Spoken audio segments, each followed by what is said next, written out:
Good morning.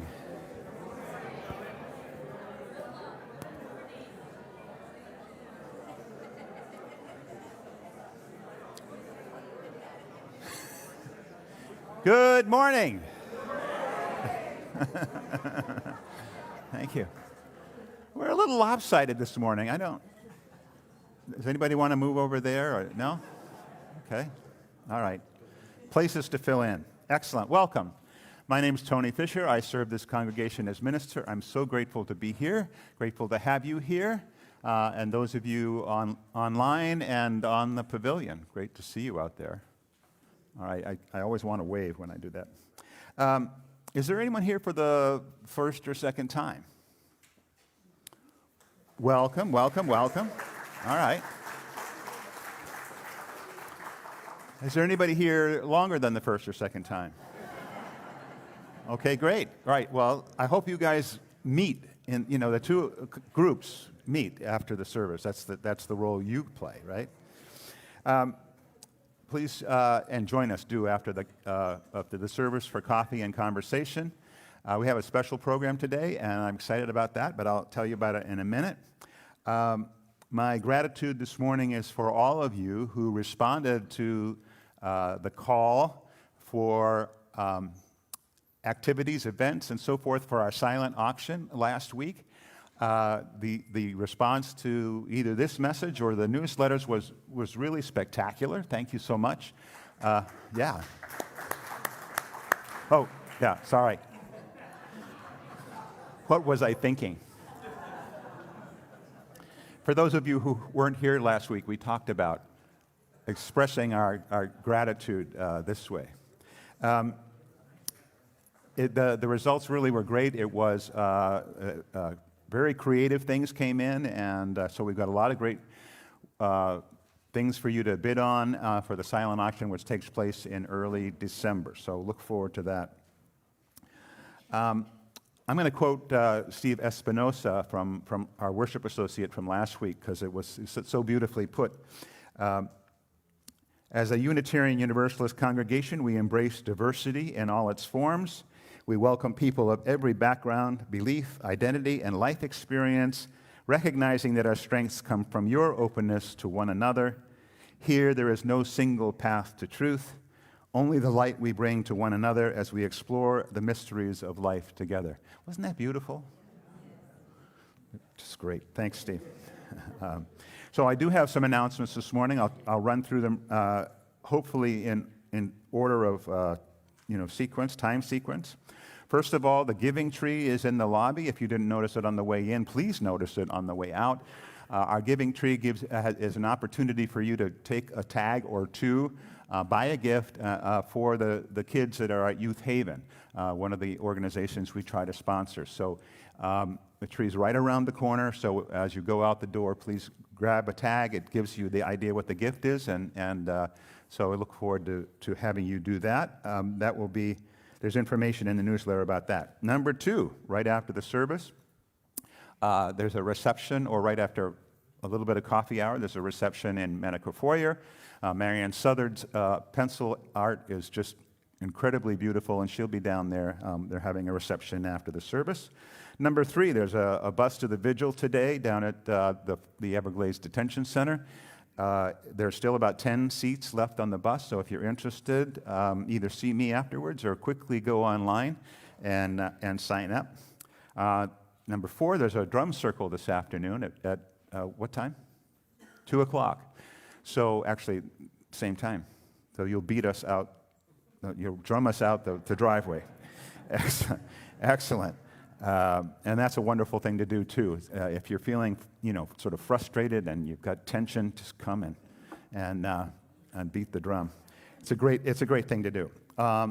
Tomorrow evening at 7 o'clock at the Christus Victor Lutheran Church on Route 41 is the Interfaith Thanksgiving service. It's 7 o'clock. I'll be there. It's always a wonderful event where people of almost every different tradition will be participating tomorrow. People from Hindu and Sikh and Baha'i and, of course, Unitarian and Christian and Jewish traditions, everybody worshiping together tomorrow evening.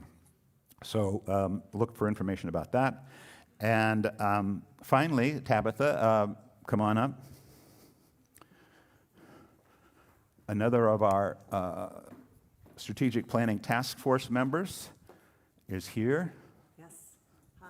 Let's see. Can you hear me all right? Oh, there you go. That's a little better. Hi, I'm Tabitha Stadler. I am a fellow member of 13 years, a parent of 2 kids in our UU program. I volunteer on the Youth Religious Exploration Committee, but I'm here today as a proud member, to make you crazy, of the Strategic Planning Task Force. So the reminder is we're having a whole congregation workshop on Saturday, December 6th, Next 9 Saturday. a.m. to 2 p.m. It's about 2 weeks, Right. 2 weeks away. And yeah, we really want you all to be there. This is the first time to bring everybody together and have some input in a group setting. How many of you are part of our nearly 10 focus group meetings that we've had over the last couple months? Okay, great, great. So we're trying to take this from the sort of individual thing into the group action plan. And a little worried that I lost half of you at strategic planning and workshop, all right? But it's gonna be really fun, a lot of intellectual discussions, breakfast and lunch, you can't beat the food, make some new friends. But most importantly, this is our chance to draw our roadmap to the future, right? To take our ideas into collective action, right? And lay down those steps and those actions to help us move forward. And in a little bit of a preview from those focus groups, we heard that we love our community. We heard that we want to do more social justice work in the world. We know we could communicate better about all the great things that we're doing out there, right? Is some of that resonating with you? These sounds like, yeah, right? So please be there. Be there to have your voice and your say. But as a parent, please also be there, right, for our kids so that we can create this world of peace, justice, and love by having a plan to take action on those beliefs. So thank you. Thank you. Thank you. So let's take a deep breath and center ourselves as we enjoy the choir and the prelude this morning.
With thankful hearts, we've come together this morning to bask in the warmth of this community, to share with friends the ebbs and flows of our lives, to entertain our best wishes for a better tomorrow.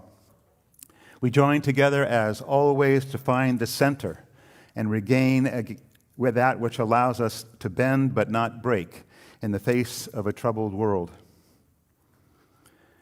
We come here to be together because this is how we believe our lives are best lived, in questioning and conversation, in compassion and service, in gratitude and in joy, in companionship and in love.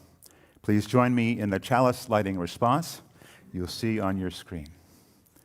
In the light of truth, the warmth of community, and the fire of commitment, we gather this day. May the flame we now kindle be to us a symbol of unity we speak. And let's rise in body or spirit and join in singing our opening hymn, number 346 in the gray hymnal. Thank you, Kathy, for lighting the chalice.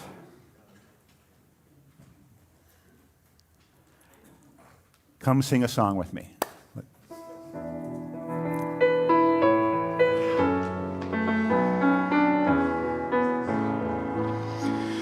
Come sing a song with me.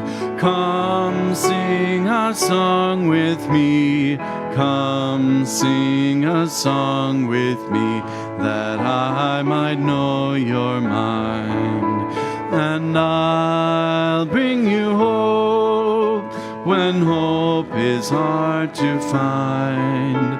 And I'll bring a song of love and a rose in the winter time. Come dream a dream with me. Come dream a dream with me. Come dream a dream with me, that I might know your mind. And I'll bring you home when hope is hard to find. And I'll bring a song of love and the rose in the winter time. Come walk in rain with me. Come walk in rain with me. Come walk in rain with me, that I might know your mind. And I'll bring you home when hope is hard to find. And I'll bring a song of love and a rose in the winter time. Come share a rose with me. Come share a rose with me. Come share a rose with me, that I might know your mind. And I'll bring you home when hope is hard to find. And I'll bring a song of love and a rose in the winter time. Be seated. So we have a treat today, and I am looking forward to it. There's two treats, actually. One is that our youth are with us this morning. Our what do we call them? YEL group, YEL. So there's a few of you here, and there's a few of you out on the pavilion, and it's great to have you with us. Our youth, as in the past 2 years, are joining us around once a month to participate and to provide some input into the sort of the content of our services, to speak to issues that they're also thinking about. So it's a wonderful opportunity for us to worship together. The other treat is that we have a guest speaker, but not a guest to the congregation. If you haven't met Seamus Kelleher, who's sitting right over here, Seamus has been, and his wife Mary Pat, have been involved for a little over a year, just about. And Seamus is offering a gift of gratitude for their appreciation of what this community has brought to them. So Seamus is a native of Galway, Ireland, now residing here in Naples. But for almost 5 decades, Seamus has performed in major musical venues across the United States and Europe, including Carnegie Hall, Lincoln Center, and the Excelsior in Rome. He's also adjunct professor in journalism at New York University and Fordham University and a senior marketing executive in the corporate world. I don't know how he does all this, but there it goes on. He calls himself a Celtic rocker and was a member of the group Blackthorn for 17 years, among other groups, and now as a solo artist. Seamus combines his extraordinary guitar playing with his love of Irish music, blues, rock, and country. One reporter called him a stand-up comic who happens to be a virtuoso guitar player and storyteller, so that's great. There's more to the story, however, as you'll find out. Throughout his long career, Seamus has battled depression, anxiety, and addiction to alcohol. And fortunately, he's managed to take his experiences and help other people, serving as an adjunct assistant clinical professor these days at Texas A&M College of Medicine, where he teaches classes on mental wellness and suicide prevention. And he is a much in-demand motivational speaker. His message is one of hope and resilience, no matter what the situation. So we'll welcome Seamus up here in a little while, but let's for now join in singing our centering hymn, Spirit of Life. Remain seated.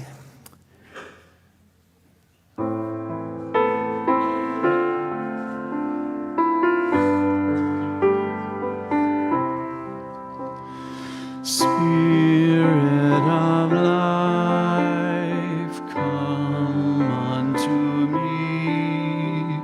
Sing in my heart all the stirrings of compassion. Blow in the wind, rise in the sea, move in the hand, giving life the shape of justice. Roots hold me close, wings set me free.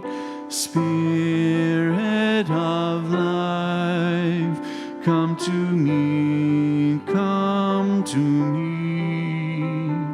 Fuente de amor, ven hacia mí y al corazón cántale tu compasión. Sopla al volar, sube en la mar, hasta moldear la justicia de la vida. Arraigame, libérame, fuente de amor, ven a mí, ven a mí.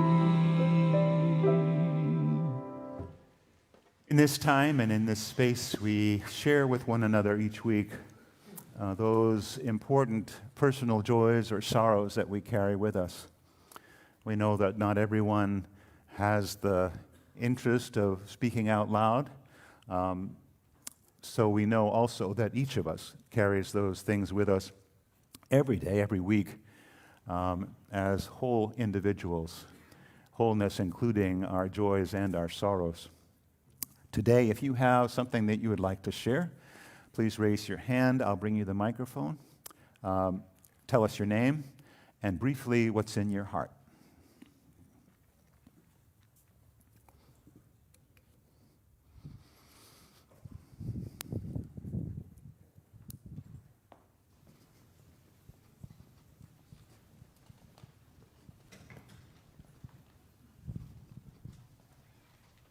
Thank you, Tony.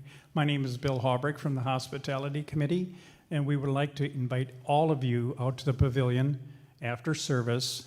We have cheese trays, meat trays, skewer trays, hard-boiled egg trays, dessert trays, and veggie trays, and fruit trays.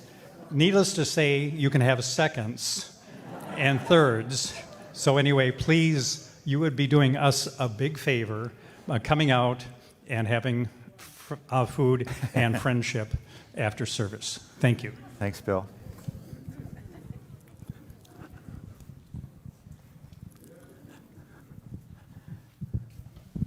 Hi, my name's Albert. I want to share a sorrow.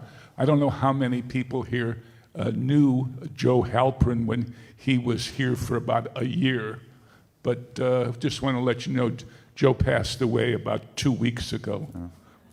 It's one of those kind of ironic things. Joe was a wonderful oncologist with great compassion, and he developed inoperable pancreatic cancer. So there was nothing that could be done.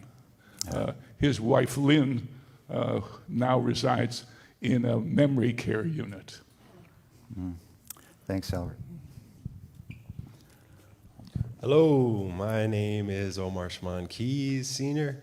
I have a brief joy and a sorrow. My joy today is I got to talk to my brother. He lives up north. I don't usually get to talk to him, so it was a rare occasion for me.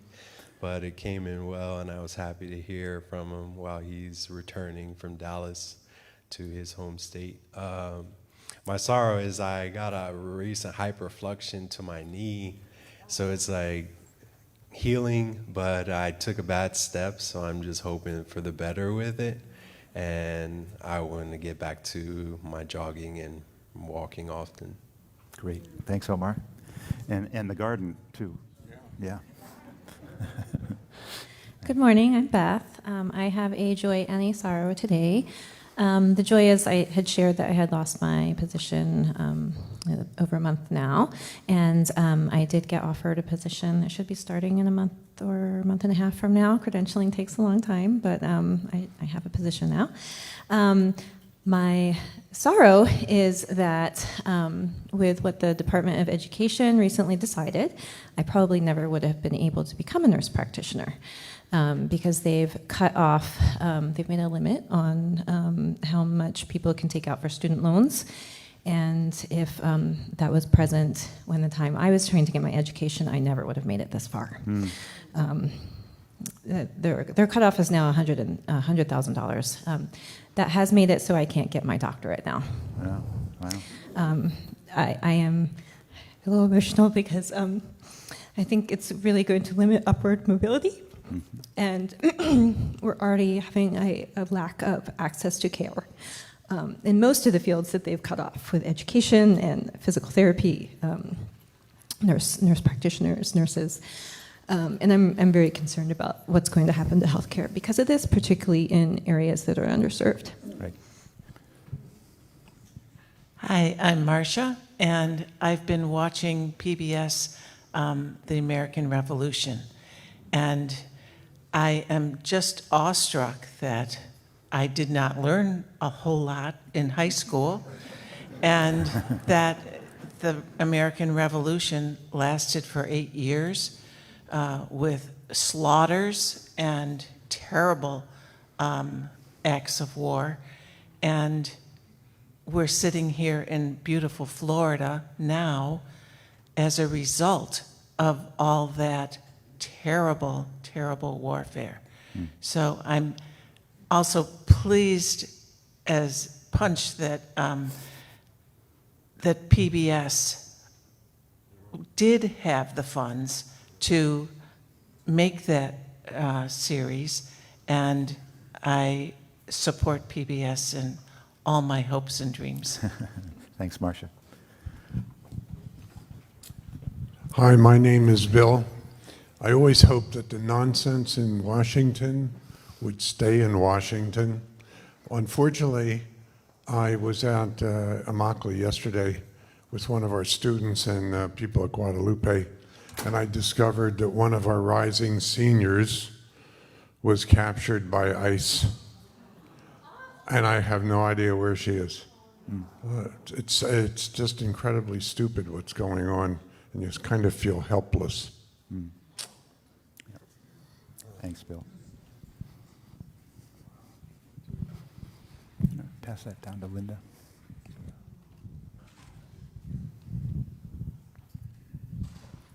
Good morning, everyone. My name is Linda Allen, and I have a great joy to share with you this morning.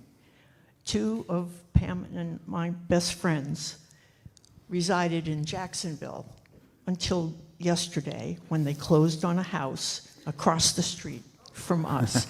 And they're here with me this morning, Josh and Dave. Welcome. And Applause is, yeah. And I also have a great friend, Kim, from Illinois, who's here, and she wanted to come to the service today as well. Well, welcome all of you. Thank you for being here.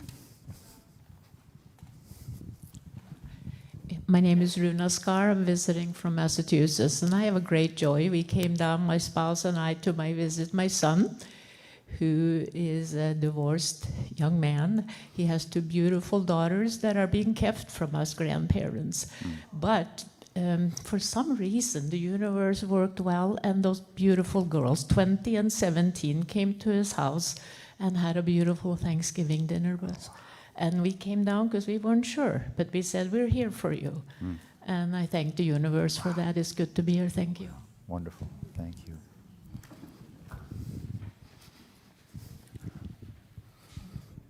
Hi, my name is Kathleen Teach, and I love working in the garden. And I want to invite anyone else who is inclined to also come help us out. And I would like to offer pruning Service. lessons to anyone who is willing. Great. It's very simple to learn. All right. There's a right way and a wrong way. Oh, yeah. We know that. All right.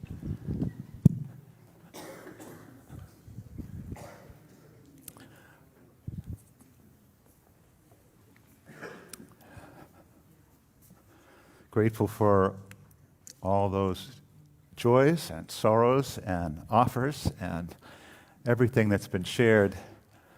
But again, cognizant of the fact that all of us carry so much in our hearts, and know, please, that you are loved and held. And I think all of us are here for all of us. So let's join in the spirit of meditation.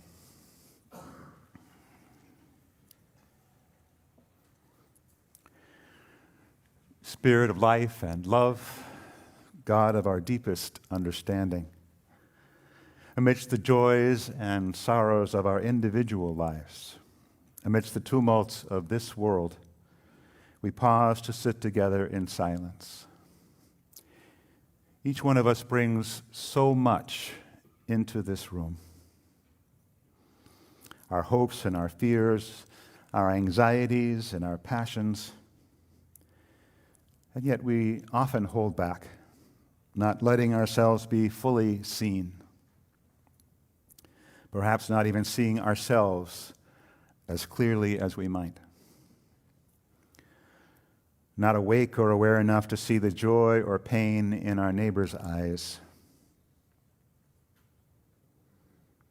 So as we sit and breathe together,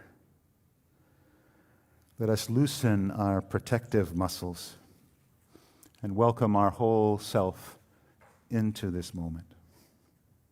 The one with joys and sorrows, the ones with bumps and bruises, the one that knows the pains of body and heart, the lonely one, distance from home or family, the eager one, ready to be loved or to love.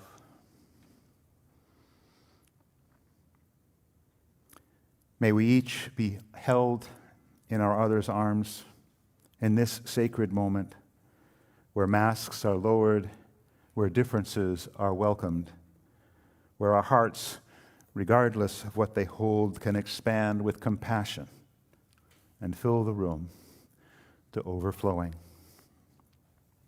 Let's take some time in silence.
grateful to turn the chancel over to Seamus, and I'm looking forward to this.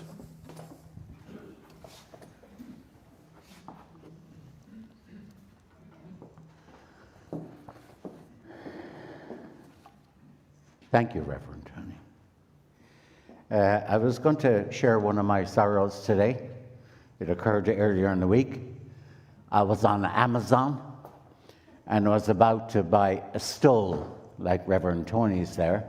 And it was beautiful, it had all kinds of pictures on it, and it was going to match my shirt. And I was just about to buy now. And I showed my wife, Mary Pat, and I said, Mary Pat, what do you think? This would be a nice stole. She said, Seamus, you can't do that. You have to be an ordained minister to wear one of those stills. So instead, I went out and got a haircut. You can see how that, and because everybody here has great hair. Look at Tony's hair. Everybody here has great hair. So it cost me more than any of the stole anyway. So there you go. We have a slide, I think, up there somewhere, and that's it. I call my what I do shine the light. And it was an idea. I've been, 2 weeks ago, I celebrated 11 years of sobriety. And thank you. And after a few years of that, I decided that, and my mental health took a great turn for the better after my sobriety. Surprise, surprise, right? And but I waited a few years. I have a background in journalism, speech writing, obviously playing music all over the world, and everything else. And I said, how can I help people? The only reason I'm here today is that I got help. You're going to hear about it in just a few minutes. I got help from so many people with my mental illness, with my addiction, and with everything else. And I said, so how can I kind of give back for the remainder of my time on this earth? So the idea was shine the light, but it really is more of a mission. And I see the shine the light as a kind of metaphor for three things that I want to do. The first is I want to help those who are struggling with their mental health. Second, I want to raise awareness of mental health issues. And during one of the sorrows, we just kind of got a bit of a look into how bad things are in this country. But that's for another day to have that discussion. But things are really bad. There's not enough help for people struggling with their mental health. Try and get an appointment with a psychiatrist and you know exactly what I'm talking about. The third thing I do is I want to normalize the conversation around mental health. You know, when I'm up here, a lot of people are surprised when I'm smiling and when I make jokes and stuff like that. But to me, any time we're talking about mental health is a good thing. And when we're talking about it in an open forum like we are today. So that's kind of a little bit of the background. So let me talk a little bit about my history. So it's going to be a bit of a challenge because normally it takes me an hour to do this. An Irish person takes pride in making a short story longer. Today, my wife said, if you're not done with this in 10 minutes with your history, you're in trouble. There won't be any dinner tonight. So I'm going to try and keep it very brief. So I grew up in Ireland in the late 60s, early 70s. Ireland was an interesting place then. It was coming of age. JFK had been in Ireland in 1963, and it had a huge impact on Ireland, made them feel part of the global world. And he really made a difference. Ireland was going from an agricultural economy to an industrial economy. So there was a lot of good stuff happening, but there was a lot of bad stuff happening, in my case at least.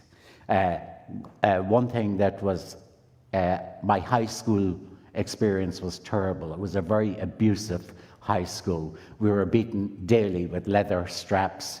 I was constantly told I was an Amadon, which is the Gaelic word for idiot. That's what I thought my name was for years.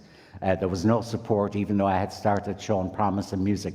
There was no support for that. They just beat the hell out of us, and it was a miserable situation. Ireland was on the verge of civil war. The north of Ireland was ruled and is still ruled by Great Britain. And the Catholic community had been oppressed there for years, and they were fighting for their civil rights. And it ended up turning into a civil war between or sectarian war between the Catholics and Protestants, which lasted 30 years. And that was only 100 miles from where I lived down in the south. And there was a palpable fear that the struggle would reach down south. And as an 18-year-old, that was your worst fear, right? A civil war with these people that looked exactly like me. And they just went to a different religious service. It was crazy. They followed the same football teams. They ate the same food. They listened to the same concerts, the same rock bands. But for some reason or other, sectarianism is such a horrible thing, and Ireland was in the midst of it. So that was a very daily, you were seeing these people, horrible murders, daily, every day. And it brought, it would just bring you way down. The third thing that was going on was my parents struggled with alcohol. They were both saints. They were the kindest people in the world, but they both struggled with alcohol addiction. And it impacted me, and it impacted my sisters, and it impacted our life as a family. And like I said, they were wonderful, supportive people. My mother made all my clothes for my shows when I was playing music. My dad made my first amplifier, drove me to gigs.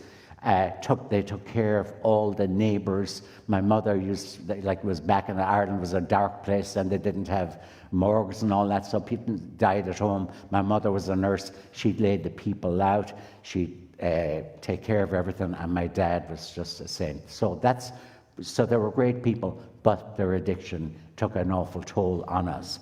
And finally, Vietnam was going on, and there were famines in Bangladesh and Pakistan. The world was a pretty dark place. You think it's dark today? And it is.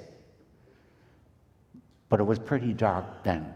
And nuclear annihilation was a real thing. We just didn't think that we'd be around too long. So as the lady was talking about the American Revolution, when you're looking at that, you're saying, geez, things are bad today.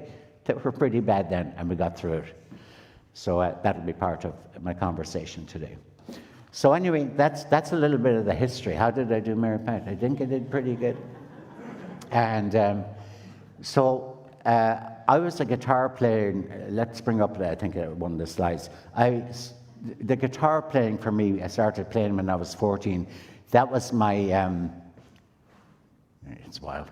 That was my escape from all the stuff that was going on. And I used to practice about 7 or 8 hours a day. So I got pretty good pretty fast. And by the time I was 15, I was playing professionally. I was opening up for bands like Thin Lizzy and touring around Ireland. I was making a ton of money, more money than I could ever spend. And in most people's eyes, I was living the dream. I was on stage every night, loads of money. Like I said, I could buy all the guitars I wanted. But there was a dark side. All the other stuff that I just explained to you was taking a toll. In 1974, right at the height of my popularity, I was playing with that band called Rock and Roll Circus. We were doing at least 200 shows, maybe 250 shows a year, 1,000 people each night. We had a record on the radio. We were in the newspapers every day. And we were in the middle of a tour. And my mother passed away on April 8, 1974. She was only 54 years of age. She was my everything. She was, despite her struggles with the drink. I'd come home from school, we'd talk, and she'd have the cup of tea and the brown bread. And we'd talk about everything. She was my best friend. And I used to look forward to that, and I'd hope that she'd be sober, because someday she would, someday she wouldn't. But if I came in and she was sober, I could smell that brown bread coming up the ramp into the house. And that was the best part of my day. That's when I forgot about all the other stuff that was going on.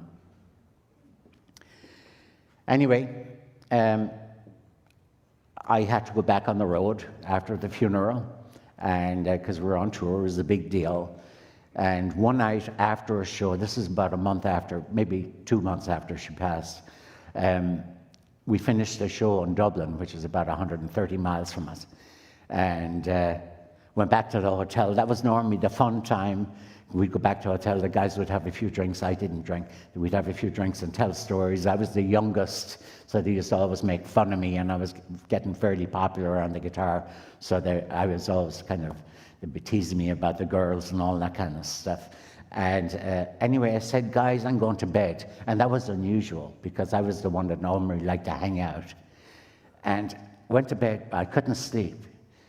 And I said, yeah, got this kind of crazy kind of agitation. I've never got it before. I'd been sad before, I hadn't been feeling well for years. But this was different. I got up and went for a walk around town, and as I did, I started panicking, and I saw that, you know, the brass plates on the buildings for doctors' offices started pounding on the door, one door after another, and it was getting crazy. I didn't know what, I thought I was going to die. I came back to the hotel, I woke up the band manager, and as soon as he saw me, he said, Seamus, we need to get you help. I don't know how they managed, but they managed to find a doctor that would see me. He opened up his practice. And I'm talking about people that gave me help. This was one of the first men to ever do it. On a Sunday morning, getting a doctor to open his office was kind of unusual. He listened to me for an hour. He didn't just go and say, okay, well, let's give him a pill. Listen to me for an hour. And he said, Seamus, he said, I think you're suffering depression. He said, I'm not sure which one it is, but you're suffering some depression, probably triggered by your mom's passing. He said, I'm going to give you an injection. You'll probably sleep for a day or two. And he said, you will recover, but it's going to take a while. What an act of kindness. Went back to Galway, my hometown, and it was hard. I just wasn't the same. I'd be walking the street and I just couldn't concentrate on anything. And I started to get very fearful. I was scared. And I just, one night, I took a bread knife and put it to my wrist. I had no intention of ending my life at that point, just to be clear. But it was like an insurance policy. If something didn't change, I was out of here. The next day, I went into the kitchen to talk to Dad, and he'd call me Jim if we had a serious conversation to have. Normally it'd be Seamus, but if it was a serious conversation, it'd be Jim. And he said, Jim, he said, I've been worried about you for a while, He said, we can get you to the hospital here in Galway. He said, but there's something wrong with your nerves. You've been very worried about us. Long before Mom passed, you used to worry about her all the time. You'd be worrying about your sisters. They're worried about the north of Ireland, all the other stuff. And he said, you worry about me. He said, you need to take care of number one. And he said, there's something wrong with your nerves. And he said, I think we should try and find a place to help you. He said, there's a hospital in Dublin called St. Pat's. I knew what St. Pat's was because we used to call that the nut house. That's where people went, and sometimes they didn't come back. But what I didn't see is a lot of them did come back, and they came back and they were able to engage with life again. And I said to him, try and imagine this man had just lost the love of his life. He was only 57, right? Just lost the love of his life. And I said, Dad, if I don't get help soon, I won't be here. Next day we went to Dublin, and I was admitted to St. Pat's. He insisted I admit myself so I could come out whenever I wanted.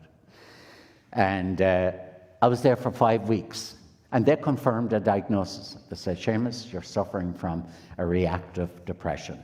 It was brought on by your mom's passing for sure, but they said, Seamus, it's been going on for years. And I said, it certainly has. And so I got the help I needed, and I went back on the road, and we got a tour of America. So we came over to New York in 1974, and I really loved New York. I found it was as an escape for all the things that was going on in Ireland. We came back out from the tour, the band broke up, and I said to Dad, Dad, I think I'm ready for a new challenge. I said, I need to go to America. I said, there's great opportunities there in the music. I want to study music. And he said, Seamus, you got my blessing. You have no obligation here. Your sisters will take good care of me. 4 months later, he drove me to Shannon Airport, and I began my adventure in America. And so the first few years, I studied music, got into music school. I started music school right around that time. That was around 1980. I got married. And during my college years, we kind of grew apart and we got divorced. But I did get my degree in music and started teaching. Right around the time of the divorce, my life changed really quickly. The band I was with got really successful. MTV were looking at it. We were the darlings of MTV. They lived right around the corner. They used to come to see us. We played a residency in New York 4 nights a week.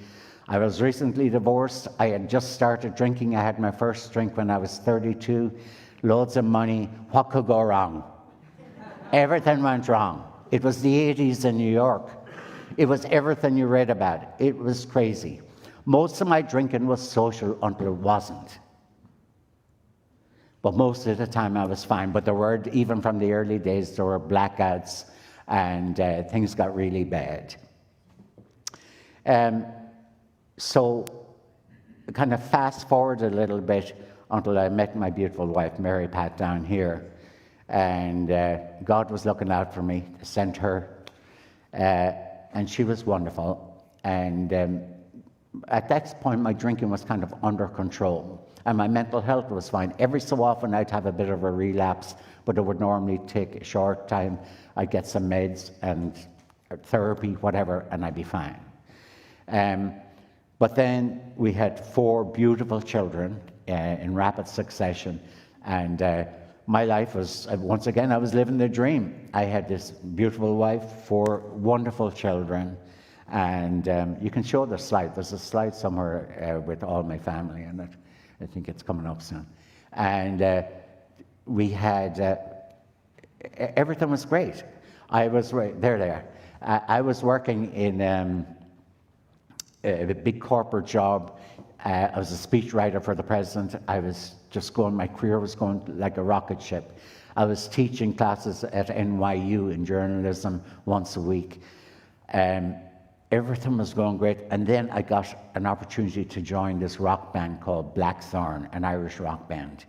The band took off overnight. It was crazy. So now, we all had day jobs. But I'm living this kind of crazy life, this wonderful family life, the corporate life, the academic life, and then Blackthorn, where we were playing to 1,000, 2,000, 3,000 people every night, making ridiculous money. We had roadies, managers. It was like, we were like mini rock stars. I think this was right in the height of us back in the 2000s. So that was going great, until one night we did a show for the police and fire. And after the show, I was drinking with some friends. I fell down 2 flights of stairs. I fractured my skull. I had bleeding on the brain, broke several ribs, and I was medevaced to the trauma center in Philadelphia. Once again, with gratitude, these people took such good care of me. It was touch and go for a week, but I made it out. The neurosurgeon told my wife and I that if I didn't stop drinking, I could be in severe trouble. I had 2 seizures in the hospital. The next one could kill me. And for 6 months, I didn't drink. But this is what addiction looks like. I started drinking again. Initially, just a glass of wine, within a short time, whiskeys. This went on for several years, which I'm not proud of. I was killing myself. I was risking my life and everybody else's. I used to get in the car drunk. I did stupid things. That's what addiction looks like. And one day I woke up, November 1st, 11 years ago. I can't do the math that quick in my head. But anyway, 11 years ago. The only reason I know it came up on Facebook last week. And 11 years ago, but I always remember November 1st because it was my son Rory's birthday. And it was 8 o'clock in the morning. I remember looking at my watch. And then I said, I can't do this. I'm putting my young kids in the same situation I was when I was a teenager. And they were just teenagers entering their teenage years. I said, I can't do this anymore. I called up a friend who had been sober for 10 years. And I said, Mike, I need help. And he came down to my house and just began my journey to sobriety. I haven't had a drink since. And so there's hope. It took way too long to get there, but there is hope. So that's the story, basically. What I want to talk about now is some really important stuff. What are the warning signs that you're struggling, that you might be in trouble? So I'm just going to read them. And there's about 5 or 6 or 7 of these. And if you have 4 or 5 of these on a regular basis, what do I mean by regular basis? A week or 2.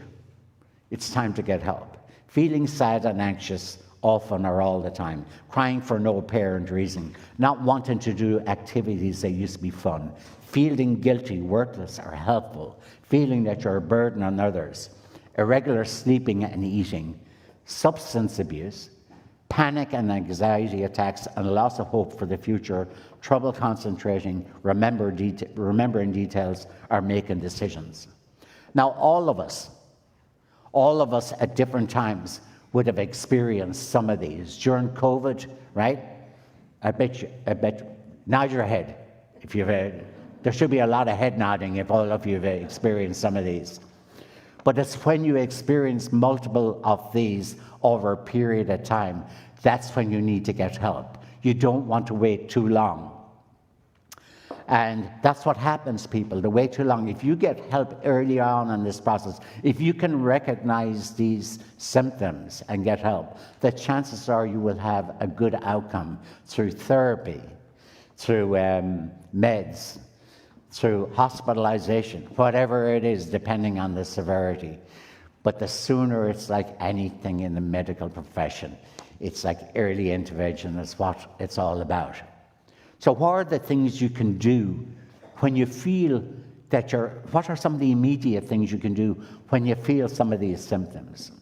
The first thing you do is reach out for professional help. Avoid self-diagnosis, and especially self-medication. It's the kiss of death, literally sometimes.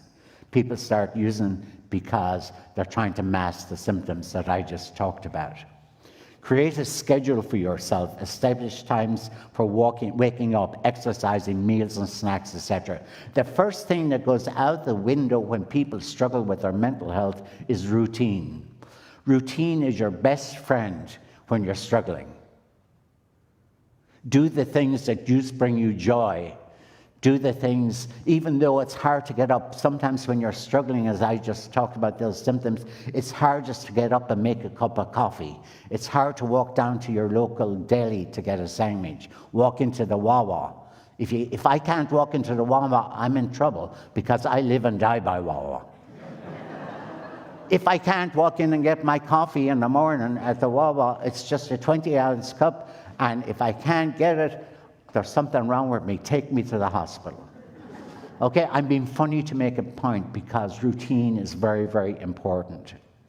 Be sure to keep essential medical and mental health appointments.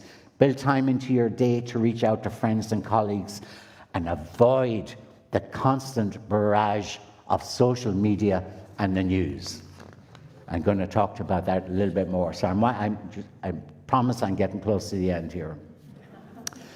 I want to talk about mental wellness in challenging times, because these are challenging times, right? We know it, right? We all woke up, when was it?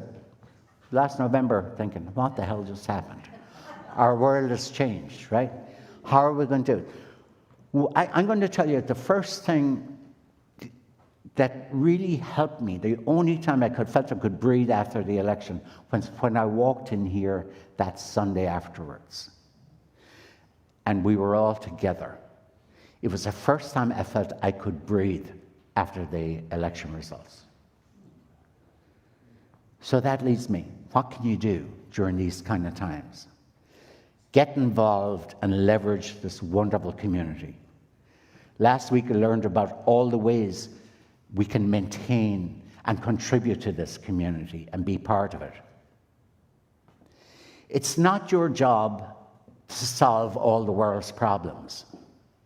It's not. You can just do what you can do. You're not in a position to solve all the world's problems. Look at that American Revolution documentary. Realize there's always been stuff going on. So all you can do is do what you can. Don't let other people's bad behavior, in Washington in particular, take away from your precious days on this earth. Make a difference when you can, but not at the expense of your own mental wellness. Don't let anybody in Washington rob you of your child's 20th birthday, 30th birthday. Don't let them rob you of your grandchild's 2nd birthday. Don't let them rob you of that vacation that you wanted to take it. Do not let them. That's how you can help your mental wellness. This is your time. You don't get that 2nd birthday back. You don't get that retirement back. That's time to celebrate it no matter what's going on. I know that's easier said than done. My wife and I go to the protests at the horrible detention center when we can. It makes us feel connected and feel that we're in some level trying to make a difference. But I can tell you, at any point, if that triggers me, we'll stop doing it and we'll find another way to help. All right? So the last thing I want to do is say, we talked briefly about the lack of mental health services in this country, right? And but we can all play a role in helping each other. If you know somebody who's struggling, if you see a change in their behavior, like I just outlined some of those things, if you see changes in their behavior, reach out to them. Ask them if they're okay. You don't have to be a doctor. I don't have any certification. I'm trained in suicide prevention. That's all I'm trained in. But I've been around. And when I reach out to people, and sometimes it's not like, are you struggling from depression? I see that you're... I don't do that at all. When I reach out to somebody and say, look, I noticed that you seem a bit sad lately and you've been drinking a lot. Is there anything going on? Can I help? You'd be surprised. That phone call, it can save a life. It can definitely help somebody get through the next step.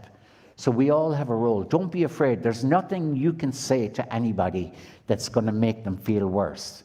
Because it's coming from if you start out by saying, are you okay? I really care about you. I want to help you. If you start with that, everything that comes out of your mouth is going to be very positive. All right, it says, Seamus, your time is up. Close. Treat your mental health as you would your physical health. Talk openly about your concerns with those who you love and trust. In other words, normalize the conversation. It's been an absolute privilege to talk with you today. I'm sorry if I went on a bit long, but I think I did okay. Let me finish with an old Irish blessing. May the rose rise to meet you until we meet again, and may God hold you in the palm of his hand. Thank you so much.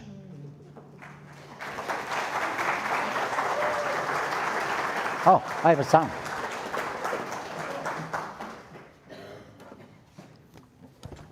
Sorry, Tony.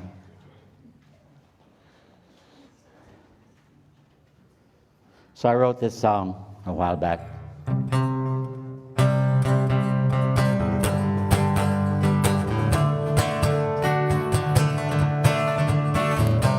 When Monday morning comes around, the music plays, but there's no sound. My eyes are filling up with tears. I try to face my greatest fear. Shine the light on me tonight. Give me strength so I can fight. Let me make it through the night. The days are long, the nights are long. I don't know where things went wrong. The clouds are drifting from the sky. I feel so lonesome I could cry. Shine the light on me tonight. Give me strength so I can fight. Let me make it through the night.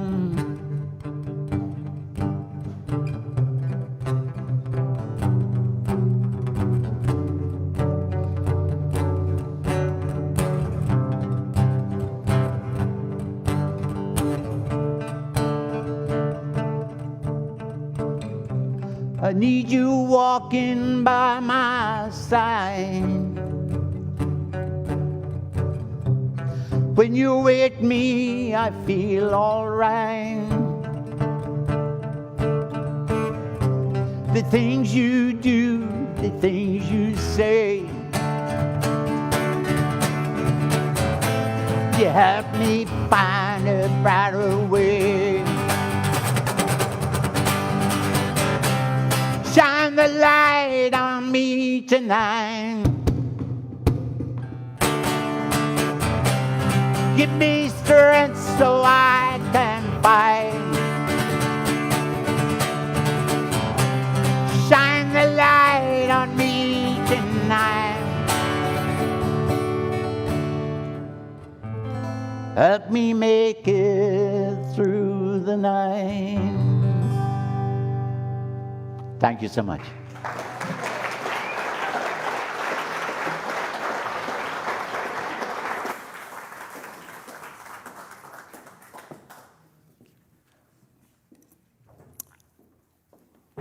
What a gift.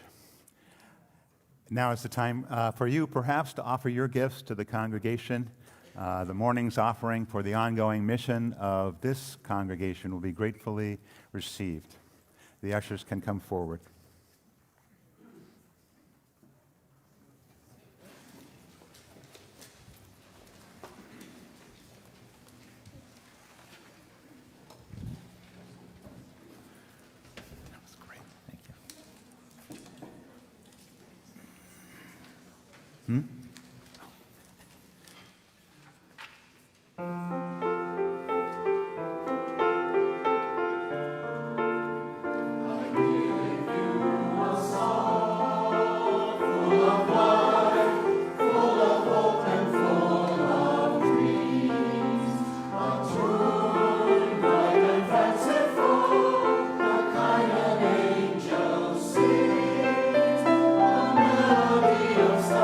From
Let's move to the benediction. What a beautiful offering, Seamus, and to the choir as well. Now we know what a Celtic rocker is. That's good, because some of us didn't, you know. But let me offer a blessing on this service and as we make our way outside and join each other in fellowship.